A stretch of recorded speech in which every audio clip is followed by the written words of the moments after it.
¿Sabe usted que la obesidad, que el sobrepeso son problemas que afectan a la tercera parte de los infantes, de los niños mexicanos? Pues así es, representa un problema de salud pública que requiere de atención inmediata. Y por ello, le presentamos aquí algunas recomendaciones para prevenir estos padecimientos. Veamos. 1 de cada 3 niños presenta obesidad o sobrepeso y los casos de diabetes tipo 2 han aumentado de un 2% a un 45%. Lo lamentable es que adelanta diversas enfermedades en los pequeños, incluso la pubertad.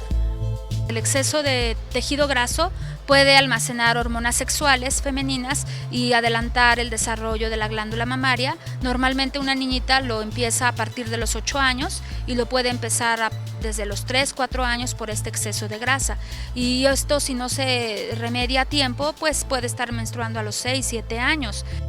Otras enfermedades que se presentan en adultos y podrían aparecer a temprana edad son colesterol elevado, hígado graso, piedras en la vesícula, endurecimiento de arterias, infertilidad, asma, cáncer o un derrame cerebral. Para evitar llegar a padecer estas enfermedades, ayudaría a comer 70% de los alimentos que se consumen en un día antes de las 3 de la tarde, lo que sería complicado debido al ritmo de vida que se vive en la capital.